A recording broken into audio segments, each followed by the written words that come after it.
Hello friends, I'm Kristopher the Midwest Man Mountain. Welcome to my garden. I'd like to ask you a couple questions. Do you remember where my peppers were last year? How about my beans?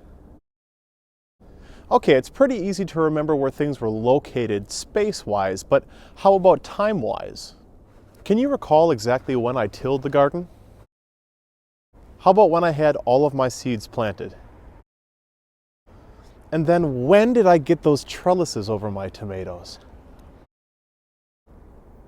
It gets a little trickier when you start thinking about time, but it gets tougher still to remember the fine details.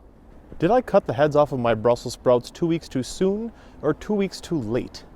And did I overcrowd them? Gosh, I just don't remember. It's these kind of questions for every vegetable that gardeners have year after year. Now you can look up these answers in an almanac or try to find them online, but it's a lot easier if you keep a gardening journal.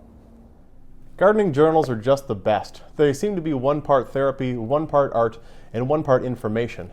I have a simple leather-bound binder, and I break mine up into 4 different sections. I have goals, I have entries, pictures, and then afterthoughts.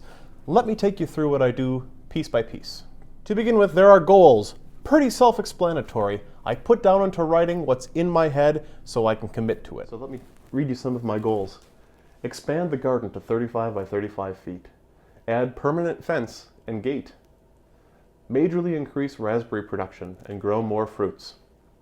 And then plenty more after that, including bring friends and family, share generously, can dehydrate more, and have fun, because you can't forget to do that while you're gardening. That's what it's all about.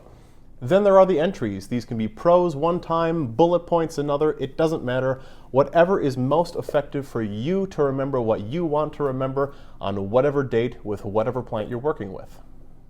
The 8th of September. 3 things. I have let the weeds take over my garden. My beans are, hold on. My beans are never ending. Raspberries galore. It's good to know. See, last year I forgot that I had fall-bearing raspberries, so now I won't forget. There's nothing quite like having pictures along with your words. I intersperse my journal with hand-drawn sketches and Instagram photos. They fit perfectly for size-wise, number 1, and also I appreciate the color among all the penmanship. Tasty food.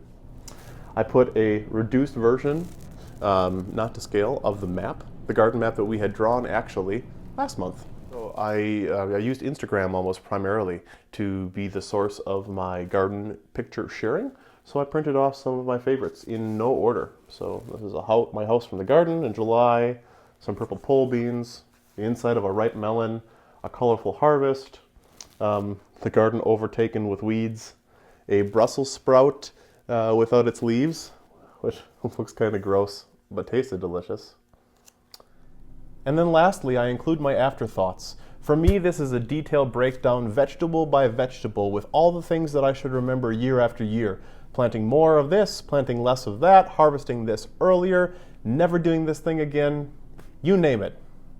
So my afterthoughts section is just 1 page, and it's vegetable by vegetable. So here I like to go out and I have 1 or 2 thoughts that if I'm going to plant these vegetables again in the future, I'm going to want to remember. Lettuce, plant less. Don't let go to bolt, meaning keeping it short with wide leaves instead of up with that flower. It just ruined it, pretty much ended the life cycle for my kind. So what do you do to keep track of all of your vegetables? Do you write it down or do you just wing it year after year? Be sure to let us know in the comments section below.